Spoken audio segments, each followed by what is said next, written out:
Hello guys. Stock market money की channel में आपको सबका स्वागत है। सबसे पहले डिस्क्लेमर और फिर बात करते हैं आज के स्टॉक्स के बारे में।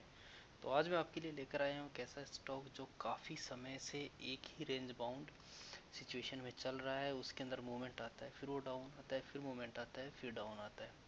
तो चलिए देखते हैं वो कौन सा स्टॉक और उसके अंदर आगे अपने लिए क्या है। तो गाइस, मैं जिस स्टॉक की बात कर रहा हूँ उस स्टॉक का नाम है Hathway cables and datacom limited. आपने बहुत सारे लोगों ने इसके अंदर शेयर्स में पैसे लगा रखे होंगे और कंटिन्यूसली ऐसी क्वेरीज मेरे पास आती रहती हैं कि सर इसके अंदर क्या करना है। तो गाइस चलिए आज इसका कुछ बेसिक्स और कुछ आगे आने वाली सिचुएशन को देखते हैं। सबसे पहले आज इसका हम 5 मार्च का यदि ट्रेडिंग और या कारोबार देखें तो इसमें अपने को देखने को मिला है कि ये स्टॉक 0.49% डाउन है, यानी 15 पैसा नीचे गया है। उससे पहले का यदि अपन देखें पिछले 5 दिनों का, स्टॉक ने एक बार मूवमेंट दिखाया, उसके बाद में फिर डाउन आ गया। यदि एक महीने का देखते हैं तो एक महीने में ये स्टॉक 23 फरवरी को अपने को मिल रहा था 29 रुपये पे। 29 रुपये से ये गया अपने पास 31 रुपये तक और उसके बाद में फिर से डाउन आ गया। पिछले 6 महीने का देखें तो 6 महीने में ऊपर नीचे अपने को, लेकिन अल्टीमेटली ये अपने को नीचे ही दिखाई दे रहा है। यदि एक साल का देखें तो एक साल में अपने को कुछ देखने के लिए मिलता है। इस स्टॉक ने 22 जुलाई को ये स्टॉक आपने हाई गया 54 रुपये पे, और इसका रीज़न था कि उस समय जो एजीएम मीटिंग थी रिलायंस की, वो एजीएम मीटिंग थी और वहाँ पे ये अनाउंसमेंट हुआ था कि ये जो 3 कंपनीज हैं हाथवे के पास, Den networks, Hathway cables and TV18, इन तीनों का मर्जर होगा। लेकिन उसके बाद में इस उस न्यूज़ पे कोई भी अपने पास अपडेट अब तक है नहीं। बस इसी उम्मीद में कि इनका मर्जर होगा तो स्टॉक प्राइस भागेगा। चलिए गाइस, थोड़ा सा अपन आगे चलते हैं और इसके यही सिचुएशन इसकी एनएससी की साइड पे देखते हैं कि एनएससी पे इसका कारोबार क्या रहा। तो एनएससी पर गाइस यदि इसका ट्रेड स्नैपशॉट देखें तो अपने को वही सारी सिचुएशन सेम मिल रही हैं, बट यहाँ पे एक चीज़ नोट करने वाली है कि यहाँ पे डिलीवरीज धीरे धीरे उठना शुरू हो गई है। यहाँ पे देखो, टोटल जो शेयर्स ट्रेड हुए वो 21 लाख शेयर्स ट्रेड हुए हैं और उसमें से 6,76,000 शेयर्स लोग घर लेकर गए हैं, यानी 32% का नेट 32% जो शेयर्स हैं वो लोगों ने इस पे बाई कर लिए हैं। अब इसके बाद में अपन इसकी थोड़ी सी और इन्फॉर्मेशन देखते हैं और देखते हैं कि हिस्ट्री के अंदर इसके लिए क्या है, मतलब हिस्टोरिकल मोमेंट इसका क्या रहा है। पिछले अपन 3 महीने का देखते हैं, उससे पहले मैं आपको पिछले 7 दिन का दिखाना चाहूँगा। तो पिछले 7 दिन का यदि आप देखें तो एक चीज़ आपको इसके अंदर बड़ी इंटरेस्टिंग देखने के लिए मिलेगी कि इसके अंदर धीरे धीरे वॉल्यूम्स बढ़ रहे हैं, धीरे धीरे वॉल्यूम्स बढ़ रहे हैं। यानी 5 मार्च को इसके अंदर टोटल 21 लाख शेयर्स ट्रेड हुए हैं। गाइस, जब भी किसी स्टॉक में आपको वॉल्यूम के अंदर इंक्रीमेंट दिखाई दे तो आप ये समझ सकते हो कि कुछ ना कुछ इस स्टॉक में बड़ा होने वाला है। यदि मैं पिछले एक महीने की बात करूं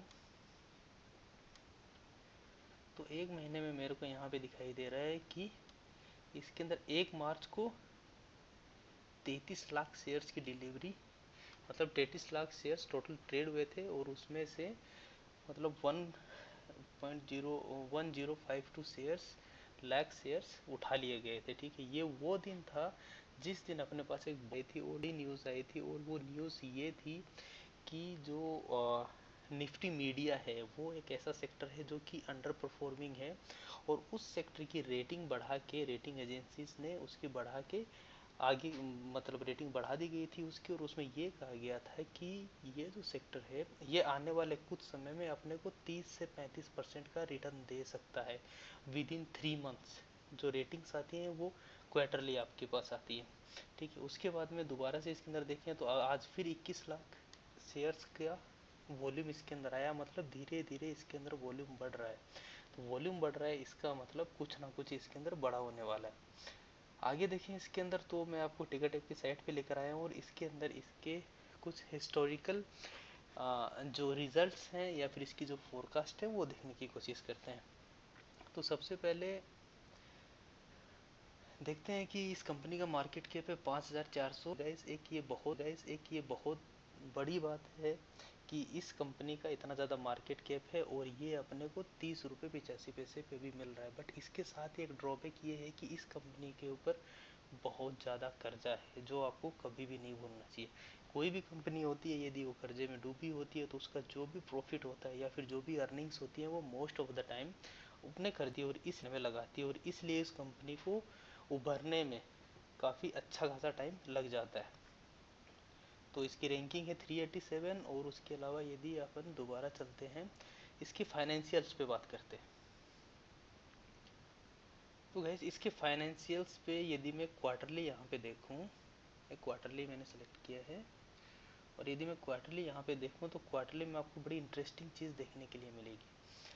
सबसे पहले अपन देखते हैं इसका 2018 से देखते हैं। 2018 में यदि आप इसका देखते हो तो इसकी ईपीएस भी नेगेटिव है, अर्निंग पर शेयर भी नेगेटिव है, नेट इनकम भी नेगेटिव है, पीबीटी एबीडेटा, मतलब सारी चीज़ें आपको नेगेटिव दिखाई दे रही है। कहने का मतलब ये हुआ कि पहले ये कंपनी एक लॉस मेकिंग कंपनी थी, लेकिन पिछले 2 क्वार्टर से यदि आप देखोगे सितंबर एंड दिसंबर क्वार्टर से, तो आपको दिखाई देगा कि इसका ईपीएस बढ़ रहा है धीरे धीरे। यदि किसी भी कंपनी का ईपीएस बढ़ रहा है तो ये एक बहुत अच्छा पॉजिटिव साइन होता है। और दूसरा नेट इनकम, अब नेट इनकम भी देखिए गाइस ये भी बढ़ रही है, ठीक है। आप इसके बाद में पीबीटी, टोटल रिवेन्यू, मतलब हर चीज़ में आपको एक इंक्रीमेंट देखने के लिए मिलेगा। लास्ट टाइम जब क्वार्टर के रिजल्ट आए थे तो ये शेयर क्यों नहीं भागा, इसके पीछे भी एक बहुत बड़ी रीज़न थी, और रीज़न ये थी कि जो मार्केट की एक्सपेक्टेशंस थी इस लॉकडाउन के दौरान, जब सारा का सारा work culture work from home हो गया था, जब सारे लोग घर से काम करने लग गए थे and everyone was in a need of internet connection, उसके बावजूद भी ये स्टॉक परफॉर्म नहीं कर पाया था, ठीक है। और ऐसा नहीं कि स्टॉक ने परफॉर्म नहीं किया, इस स्टॉक ने जो इनके प्रीवियस रिजल्ट्स थे उनसे अच्छा रिजल्ट दिया, बट जो मार्केट की एक्सपेक्टेशंस थी वो ये मीट नहीं कर पाया। So that is the reason that share की प्राइस अपने को आगे बढ़ते हुए नहीं मिले। उसके अलावा इसके साथ में एक और सबसे बड़ा जो फैक्टर है वो छुपा हुआ है इसके शेयर होल्डिंग पैटर्न्स में। यदि गाइस आपकी शेयर होल्डिंग पैटर्न्स, यदि बड़े ध्यान से आप शेयर होल्डिंग पैटर्न्स देखोगे तो इसके अंदर जो प्रमोटर होल्डिंग्स है वो 94% प्रमोटर होल्डिंग है। शायद ही आपने कोई ऐसा स्टॉक देखा होगा जिसके अंदर प्रमोटर के पास किसी भी कंपनी के 94% शेयर्स वो अपने पास रखे हों। और उससे बड़ी बात ये कि इवन दो इनके क्वार्टरली रिजल्ट्स या ईयरली रिजल्ट्स खराब थे, उसके बावजूद भी ये प्रमोटर होल्डिंग्स कम नहीं हो रही है, राइट गाइस। तो ये एक सोचने वाली बात है। इसके अलावा जो दूसरी बात है वो मैं कहना चाहूँगा, इसके अंदर एफआईआई, डीआईआई और रिटेल एंड अदर, यानी आप और हमारे जैसे लोग 3.5% की होल्डिंग रखते हैं। अब एक चीज़ मैं आपको यहाँ पे बताना चाहूँगा कि जो लेटेस्ट अपना सेबी का रूल आया है उसके अकॉर्डिंग ये है कि कोई भी कंपनी हो उसके प्रमोटर्स के पास 75% से ज़्यादा की कंपनी के शेयर्स की होल्डिंग नहीं हो सकती। तो गाइस ये रूल उन लोगों को 3 साल के अंदर अंदर इम्प्लीमेंट करना पड़ेगा। तो यहाँ पे आप 94 देख रहे हो, तो इसका मतलब ये हुआ कि उनको अपनी प्रमोटर होल्डिंग्स कम करनी पड़ेंगी और कम करके इसको 75% पे लाना पड़ेगा, ठीक है। तो ये एक पॉजिटिव साइन है। पॉजिटिव साइन कहने का मतलब ये हुआ कि कोई भी कंपनी का प्रमोटर हो, किसी भी कंपनी का प्रमोटर हो, वो अपने शेयर्स कभी भी लो प्राइस पे नहीं बेचेगा, ठीक है। दूसरी बात ये कि इसके अंदर मर्जर होना बाकी है अभी, ठीक है। रिलायंस में आपको पता है बहुत सारे इश्यूज अभी चल रहे हैं, अमेजन फ्यूचर ग्रुप की डील और सारे के सारे लेके, उसके अलावा उनका जो सऊदी अरामको वाली डील है वो भी अभी पेंडिंग है। So there are lot of things that are going on with the Reliance, and हो सकता है बिकॉज ऑफ दैट ये चीज़ भी अपने को पेंडिंग देखने के लिए मिल रही है। उसके अलावा गैस एक सबसे बड़ी जो बात इस शेयर के अंदर मेरे को दिखाई देती है वो ये है कि थोड़े दिन पहले आपने सुना होगा या फिर न्यूज़ में भी ये काफ़ी ज़्यादा चर्चित रहा था कि आपने पीएम वानी योजना, ठीक है, पीएम वानी योजना के तहत क्या क्या गया है कि अपने जितने भी पब्लिक प्लेसेस हैं, जितने भी सार्वजनिक स्थल हैं, वहाँ पे फ्री वाईफाई की सुविधा दी जाएगी। और इस योजना के लिए जो टारगेट उन्होंने रखा है, ये योजना पहले ही अप्रूव हो चुकी है। सबसे पहले मैं बताना चाहूँगा कि 9 दिसंबर 2012 को केंद्रीय मंत्रिमंडल ने इसको मंजूरी दे दी है, मतलब ये बिल पास हो चुका है। हम ये क्या है, अब ये है इम्प्लीमेंटेशन फेज में। और सबसे बड़ी बात है कि अपने जो करंटली जो जितने भी जो इंटरनेट सर्विस प्रोवाइडर्स हैं उसमें वन ऑफ द स्ट्रॉन्गेस्ट जो इंटरनेट सर्विस प्रोवाइडर है उसमें नाम आता है Hathway cables and datacom network का। तो गाइस ये भी एक बहुत अच्छी चीज़ है कि इस स्टॉक के अंदर यदि आपके ने शेयर्स खरीद रखे हैं तो आप कुछ समय के लिए से आने वाले 3 से 6 महीने के लिए आप इन शेयर्स को होल्ड करो, और होल्ड करने के बाद में आपको एक अच्छा रिटर्न मतलब मिलने का काफ़ी अच्छे चांसेस हैं। इसके अलावा गाइस यदि हम थोड़ी सी इसकी टेक्निकल एनालिसिस देखें तो यहाँ पे मैं आपको ट्रेडिंग व्यू की साइट पे लेकर आया हूँ, और यहाँ पे इसके शेयर के मूवमेंट के बारे में देखते हैं। तो यहाँ पे सबसे पहले यदि आज की आप क्लोजिंग देखते हो तो ये क्लोजिंग हुई है अराउंड 30 रुपये 85 पैसे पे। कल ये शेयर थोड़ा सा हाई गया था, आई मीन 4 तारीख को थोड़ा हाई गया था, उसके बाद में हल्का सा लो आ गया। अब यहाँ पे जो सबसे पहला जो सपोर्ट मेरे लिए निकल कर आता है वो सपोर्ट है मेरे पास अराउंड 26 रुपये 50 पैसे से लेके 27 रुपये तक। यानी मैं कहूँ यदि 26 रुपये 50 पैसे से या फिर 26 रुपये से ऊपर ये स्टॉक ट्रेड करता है तो मुझे इसको होल्ड करने में कोई दिक्कत नहीं है। यदि 26 रुपये से नीचे जाता है तो उस केस में थोड़ी सी सोचने वाली बात होगी, ठीक है। और उसके ऊपर उसके अलावा जो नेक्स्ट मेरे पास रेजिस्टेंस निकल कर आता है वो है सॉरी सपोर्ट निकल कर आता है वो है 24 रुपये 50 पैसे के अराउंड, ठीक है। तो इसको आप अभी मतलब इन लेवल्स जब तक ये शेयर गिर के इन लेवल्स पे नहीं आता है तब तक आप इसको होल्ड कर सकते हैं। और इसके अलावा यदि अपवर्ड मूवमेंट इस शेयर का देखें तो मेरे पास जो जो पहला आप कहें जो इमीडिएट रेजिस्टेंस आता है वो मेरे को मिलता है इसके ऊपर अराउंड 36 रुपीज़। 36 रुपये का पहला मेरे पास इमीडिएट रेजिस्टेंस है इसका। यदि 32 रुपये से ऊपर जाके यदि ये 36 रुपये को टच करता है, यदि उसके ऊपर ट्रेड करता है 1-2 दिन उसी मूवमेंट पे रहता है तो आप इससे ये अंदाज़ा लगा सकते हो कि ये शेयर यहाँ से और अच्छा मूव दिखा सकता है अपने।